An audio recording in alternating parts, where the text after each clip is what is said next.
Hi, if you want to discover how common people are doing the uncommon and how you too can transform your future in your present, you absolutely need to see this interview.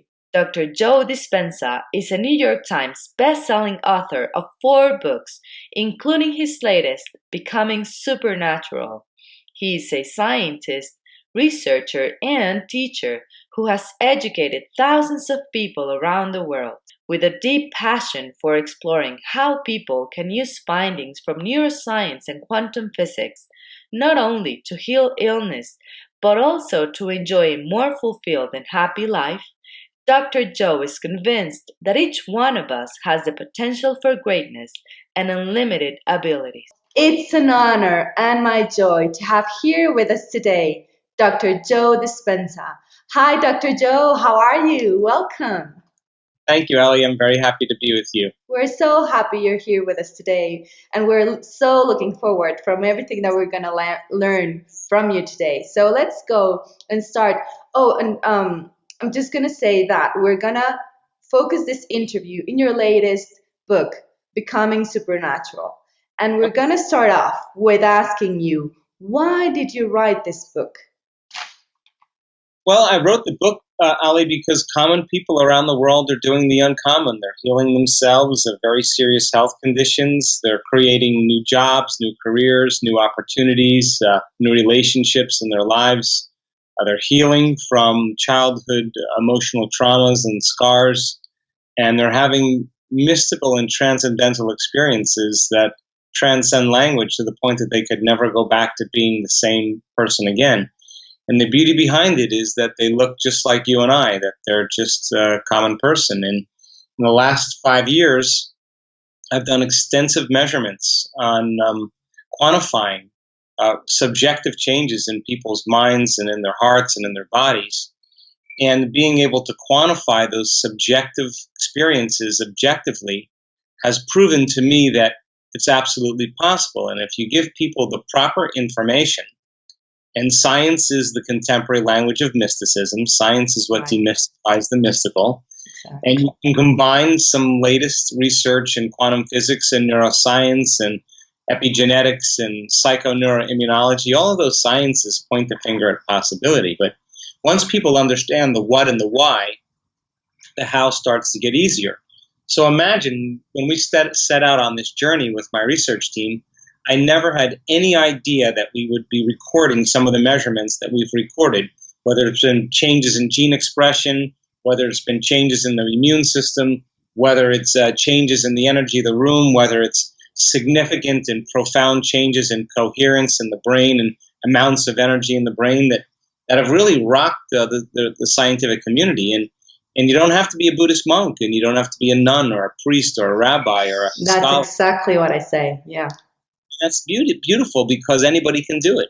Exactly. And that's actually what's going to be my next question. These measurements that you've been doing with your students for the last 5 years, can you please share with us so that the audience everyone watching can understand what is it that you were measuring and what are the key findings? Sure.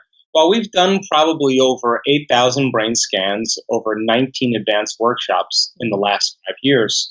And we've measured people's brains like when they come to a 4-day or 4.5-day intensive workshop, we'll call it an advanced workshop, and they go through many, many different practices. And at the end of 4.5 days, we remeasure their brain. And I want to know that the changes aren't just in their mind, they're in their brain. So we've done statistical quantitative EEG studies.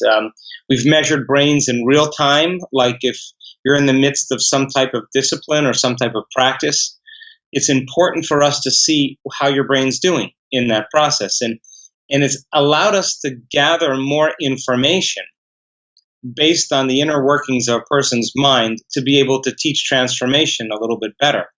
And so, as an example, the first 2 advanced workshops we did, we had over 90% of the people have more than an 80% change in their brain for the better, just in 4 days. Wow.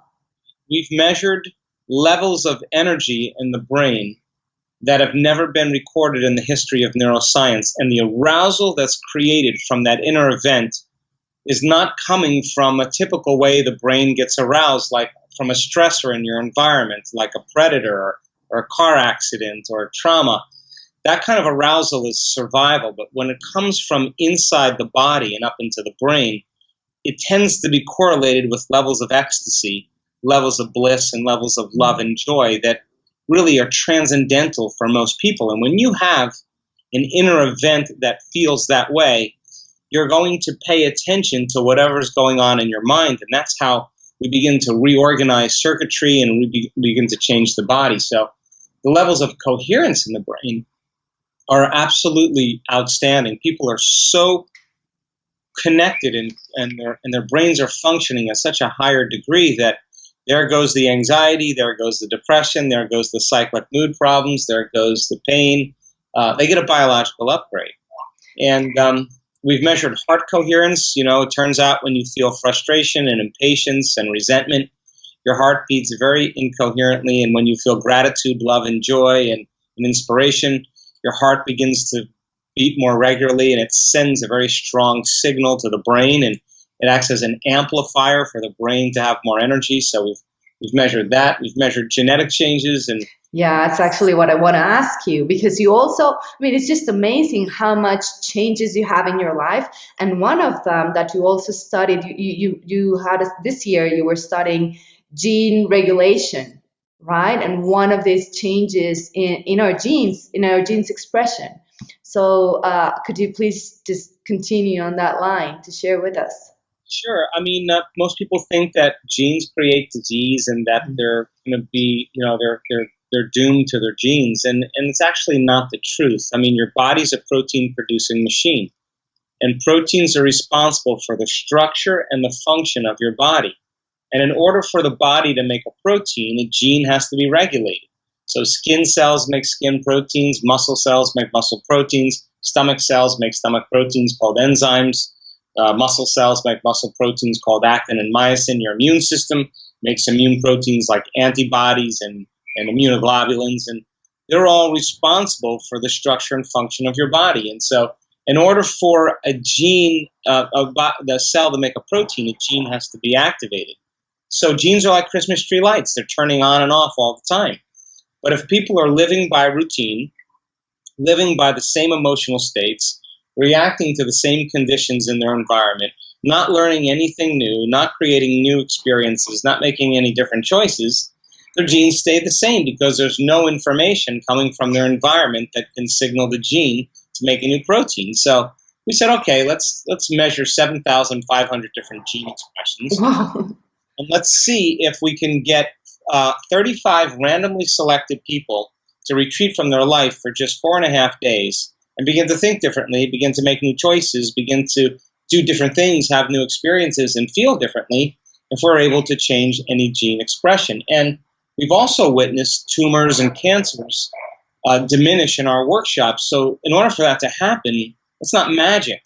There's got to be a gene that's involved in that, right? So at the end of 4 days, we found 8 genes in common that were upregulated in those 35 people. Now, they had their own genes that they also upregulated, but the ones that were common amongst those 8 people had to do with the suppression of cancer cells and tumors in the body, neurogenesis, the growth of new neurons in response to learning new things and having novel experiences, the gene that activates stem cells to go to damaged tissues and cells and aging tissues and repair them, the gene for oxidative stress to help fight aging and heart disease and cancer, the gene for immune activation, the gene to strengthen cellular structures. Just in 4 days, we're all upregulated. Imagine if you did that for 2 weeks, what would happen? Or constantly. Yes. You know, as a habit. I want to make a parenthesis here, Dr. Joe, because, you know, you have a passion and a love for researching and for bridging scientific knowledge with spiritual knowledge. And I really want to thank you, because most of these things, people like me that study the spiritual side, they make common sense and they feel like the truth. But for so many people, I would say the majority of people in the world, to have the scientific approval and all these findings that you do really does opens a door for them to accept these truths and to then be willing to put them into practice and live happier lives. So I really want to thank you for your work and for what you do for our world. And that was just like a parenthesis, but let's move on so people can know more about what you do. So there's one chapter in your new book where you talk about the present moment, and you have a different take on it that I actually completely agree with, and I would love it if you could share it with everyone watching. Sure. I think that most people wake up in the morning and they search for the familiar feeling called themselves. Now, feelings and emotions are a record of the past, and we can remember experiences better because we can remember how they feel. The stronger your emotional reaction to some event in your life, the more you pay attention to the cause in your outer world, and the brain takes a snapshot, and that's called a memory. So as a person starts to search for familiar feelings of unhappiness and suffering and guilt and shame and discouragement, every one of those emotions is connected to memories that are mapped in their brain because their brain is a record of the past. Mm-hmm. So they start thinking about certain people and things at certain times and places. The memory is activated, the body starts feeling certain emotions. And if you think about that, how you think and how you feel creates your state of being. That thoughts are the language of the brain and feelings are the language of the body. Then a person's entire state of being when they start their day is in their past. So now, from a biological standpoint, that means then their past should begin to create the same future.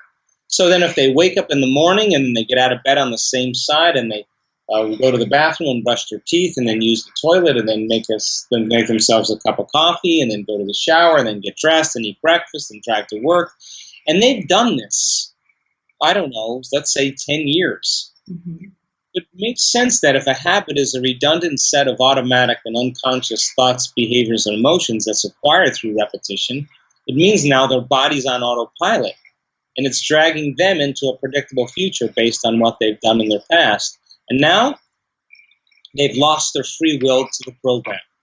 And so then finding the present moment means then that you have to get beyond the conditions in your external environment, the memories of people and things and places that are mapped in your brain, beyond your emotions and habits in your body, and literally get beyond the predictable future, the familiar past, and surrender into that present moment. And when people do this effectively, there's significant changes in their brain, there's significant changes in their heart, there's significant changes in their biology, just from relaxing into the present moment. So it's a skill. And if where you place your attention is where you place your energy, if you're truly in the present moment, then it makes sense you have a lot of energy in the present moment. But if you're thinking about your cell phone and all the problems in your life and the people and things you have to do, then you're mismanaging your energy and your attention is going in all different directions and you have no energy to heal. You have no energy to create a new life because all your energy is moving away from you. So teaching people how to take their power back and find the present moment actually begins to build their own electromagnetic field. And now, when you're in the present moment, according to the quantum model of reality, all possibilities exist in the eternal now. So now they're ready to create a new life because they're not in their familiar life and their familiar personality. They're in a whole different state. We call that getting beyond themselves. Yeah, and into a world of possibility. And there's so much talk now about the heart, Dr. Joe, but you also talk a lot about this, and it's part of your work, all this that you call heart coherence. And I think for creating this new future that you were talking about, this new life, can you please share with us how important is the heart in your work? Well, it's amazing, Ali, because over the last 15 years or so, the discoveries that I've been making in teaching people how to create a better life, that it's a combination of two elements, a coherent brain and a coherent heart. The coherent brain tends to reflect a very clear intention of something that a person wants to experience in their future. The more clear you get on what you want in your future, the more you know the direction you're headed. But that's a mindful, brainful process.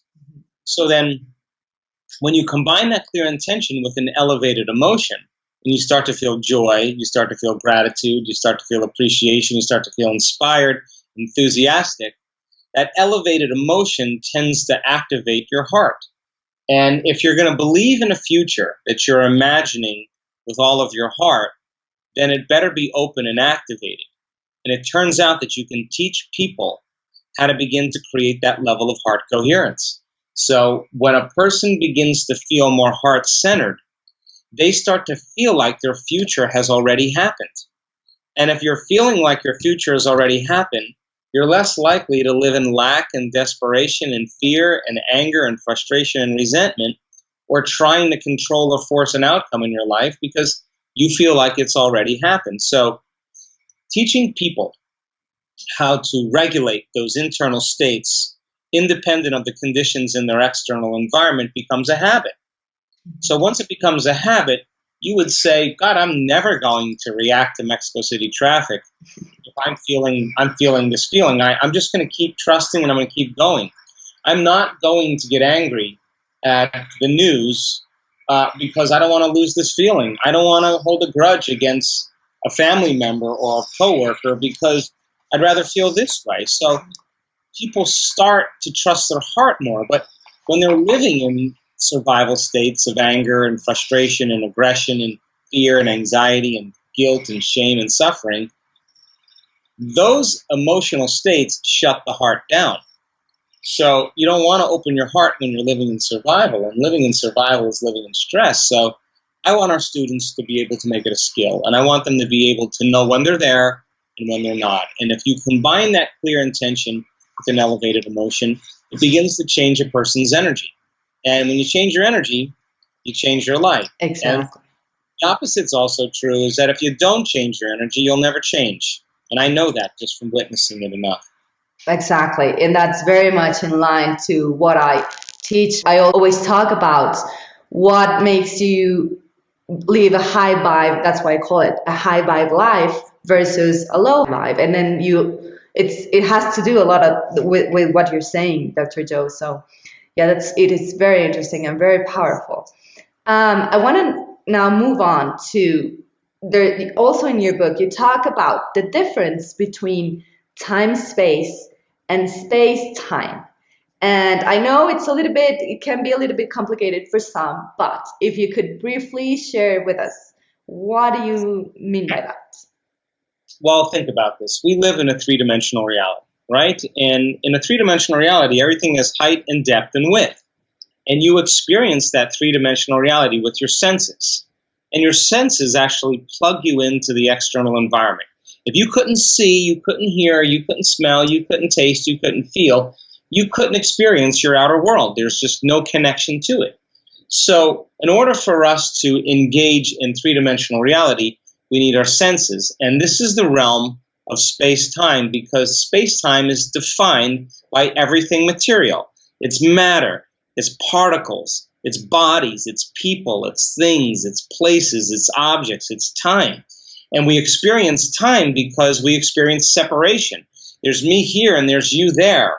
And because there's space and time between us, we're separate. But there's also me here and my dreams and my goals way over there. And because I'm here and my future's there, I'm experiencing separation from my future. So in order for me to get what I want, I got to get up from one point of consciousness here that I'm aware of and go to my goals and dreams in my future, which is another point of consciousness. And the separation between 2 points of consciousness creates time. So now I have to get up and drag my body through space, and when I take it through space, I'm going to experience time. So time is defined as the separation between 2 points of consciousness. Now, throw in the hormones of stress, they actually excite our senses and cause us to become materialists, to narrow our focus on matter, on objects, on bodies, on people, on things, because that's where the danger is. So the more people live in stress, the more they live in survival, the more they feel like they're matter trying to change matter, because they're robbing their body's invisible field of light and information and turning it into chemistry. And when they do that, the field around their body begins to shrink, and now they're lower vibe. Now they're feeling more density. So if you're feeling more density, then you got to compete. You got to manipulate. You got to fight for it. You got to try. You got to wish. You got to hope, because you're matter trying to change matter. So you'll get your dreams. You'll get your new house. You'll get your new car. You'll get your new wardrobe. But it's going to take you 20 years to get it, because you're going to have to drag your body back and forth through work, and it's going to take time. Mm-hmm. So in the realm of space-time, Allie, in this three-dimensional world, if you got really big and you start looking at how big space is, you can see that space is eternal. Space is infinite. It goes on forever. And you experience time as you move through space. That's the material three-dimensional world. Now, that's the realm of the somebody, the someone, the something, the somewhere, sometime. Mm-hmm. Our research shows that there's a bridge that you have to traverse to get to that realm of the unified field or the quantum field. And that is the moment you become nobody, no one, no thing, nowhere, and no time, you take your attention off your body. You take attention off the people in your life, the things you own, the places you go, and time itself. That is the moment you become pure consciousness. Now, that's the bridge, that's the nexus of the quantum. Now, the quantum field or the unified field, it is an invisible field of energy and information that you can't see with your senses. It's beyond your senses. Mm-hmm. Just because you can't see something doesn't mean it doesn't exist. Exactly. You can't experience that realm with your senses. There's only one thing left that you can experience it with, and that's your awareness. Now, right now as we're talking, you're unaware of your nose, but it exists. Right. I ask you to put your attention on it and become aware of it. Now you're aware of it, but it's always existed. Well, the field is the same way. If you don't put any attention on it, then it doesn't exist for you. But the moment you put your attention on it, all of a sudden you become aware of it. So then, as you teach people then to surrender into this unified field, to connect with it, to pay attention to it, to stay present with it. Here they are. Here's the consciousness of the unified field. Here they are now as nobody, no one, no thing, nowhere, and no time. They're in the eternal present moment. As they begin to surrender to it, one point of consciousness and another point of consciousness, you're now bringing them closer together. So if you bring 2 points of consciousness closer together, you have less time and you have less separation. And if you're getting closer and closer to it, things should appear in your life faster. You're collapsing time, and the event or the experience is going to be drawn to you. Now, that's fifth-dimensional creation, and the closer you are to the unified field, the faster the frequency, the less time it takes for it to appear in your life. And so people who connect have instantaneous healings. They get their hearing back, not once, not twice, more than that. They have biological upgrades in their diseases. All of a sudden, they connect to that field of energy, and it happens in no time because they created it from no time. Exactly. And that takes us very nicely into my next question, which is, you also talk about in your book about mystical experiences and the pineal gland. And I would love it if you could share, what is the connection between the two? Well, it's a great question, because all of a sudden now you have to leave the realm of physics, right?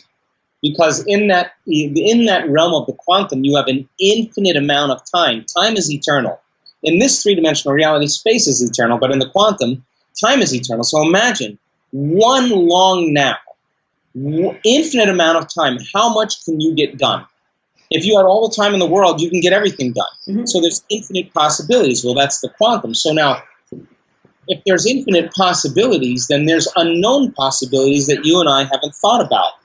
So now, if there are other dimensions that exist, if there's other realms that you can experience with your senses but exist as dimensions, or what quantum physics calls the multi-worlds theory, then in order for you to go from the physics realm into the biological realm, there has to be latent systems in place that connect our biology to that field. And the pineal gland is that little transducer that allows us to take frequency, just like a television antenna, and turn it into a picture The pineal gland takes frequency that's beyond the speed of light and turns it into profound imagery the same way a television antenna takes frequency and turns it into a picture. Now, the pineal gland has been called the third eye. Mm-hmm. In actuality, it's the first eye. Because when the pineal gland gets activated, it does something really amazing. It takes the nighttime neurotransmitter called melatonin and gives it an upgrade. What melatonin typically does, which creates dreaming and repairs the body and relaxes the body and causes the body to heal, all of a sudden now melatonin gets an upgrade, and all of a sudden it creates powerful antioxidants that heal more. It creates chemicals that cause us to dream lucidly. It causes the body to go into deeper levels of repair and restoration, that all of a sudden energy in the brain is activated to a greater degree. And now the person's inner experience is more real than anything they've ever experienced in their outer world. They're having a full-on sensory experience without using their senses. They're sitting there in a meditation. They're not using their senses, but it's more real than anything they've experienced. So if your senses were heightened right now by 25%, everything you're seeing, smelling, tasting, feeling, hearing, your awareness of the environment would be heightened. And you can't have awareness without consciousness. Consciousness is awareness. And you can't have consciousness without energy. So the brain all of a sudden goes into this activated energetic state.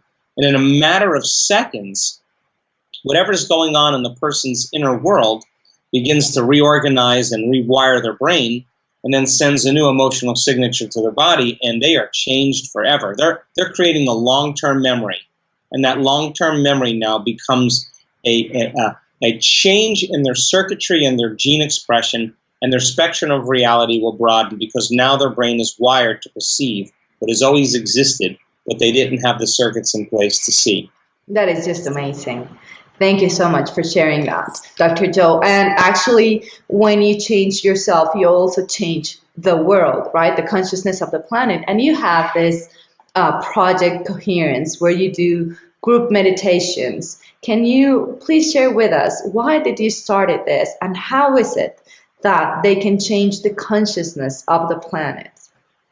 Well, this is a very interesting conversation, and we've been doing studies with groups of people in our advanced workshops where we take 750 people and we teach them how to create heart coherence. And when the heart gets coherent and it starts beating in a rhythmic fashion, and we partner with the Heart Math Institute, when the heart gets to become coherent, it produces a measurable magnetic signature that can be up to 3 meters wide from the body, measurable. So now the person's emitting energy, and all frequency is energy, and all frequency carries information. So laying the intent on that energy for the greatest good of everybody wearing the heart rate monitor sitting in the front of the room, that their lives be enriched, their bodies be healed, that their dreams come true, that the mystical find them. What we noticed was that when there came a moment where many of those people wearing the heart rate monitor, all of their hearts went into coherence at the exact same time, the exact same day, the exact same meditation. Now, that is a non-local phenomenon that transcends space-time. Wow. Now you're talking a quantum phenomenon, which means if I'm going into heart coherence, and I know how to do this really well, and it's causing you to go into heart coherence, and your husband and your family and your parents are all connected to you in a relationship, and all of a sudden they start going into heart coherence, it means then that on some level you're creating changes in people's autonomic nervous system for them to feel more safe, more loving, more whole.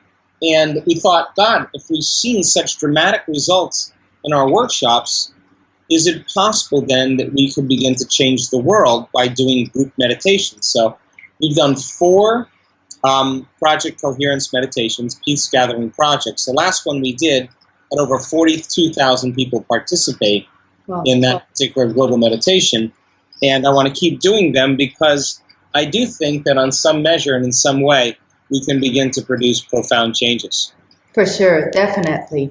And I know that a lot of people watching are very interested in going deeper into your work.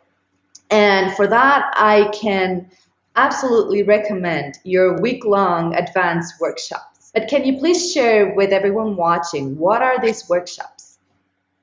Well, we've done 19 advanced workshops, Ellie, and the advanced workshops were just a great way for people to retreat from their lives for 4.5 days and begin to disconnect from the family and their friends and their phones and their computers and their jobs and start changing their inner states. And what we noticed was that on the fourth and the third day, so many people had so many miraculous and significant quantum changes that I thought, my goodness, I got to send them home now. What if I had them for 3 more days? Mm-hmm. What could we do if we went for a whole week? What type of supernatural changes can we begin to produce as a field effect?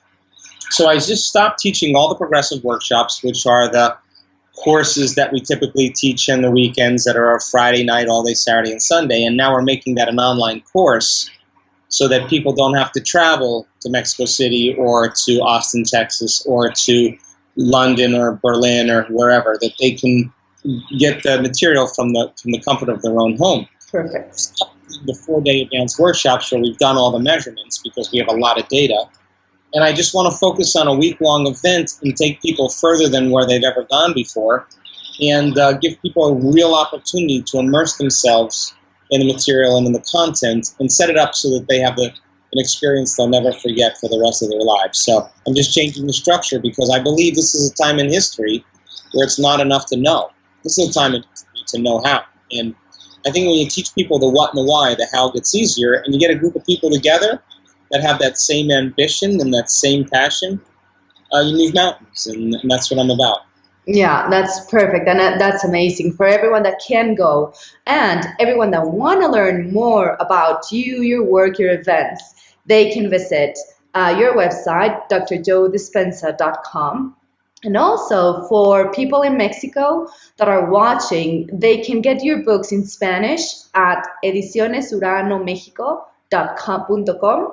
And I think there's a lot that they can learn from you. You were recently here in Mexico City, and I know you'll come back, at some point. And we will be as happy as always to have you, Dr. Joe.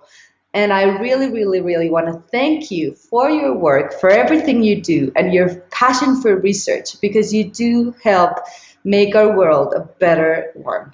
So thank you so much, Allie, and thank you for all that you do, because you obviously do the same. thank you, Dr. Joe. It has been a pleasure, really.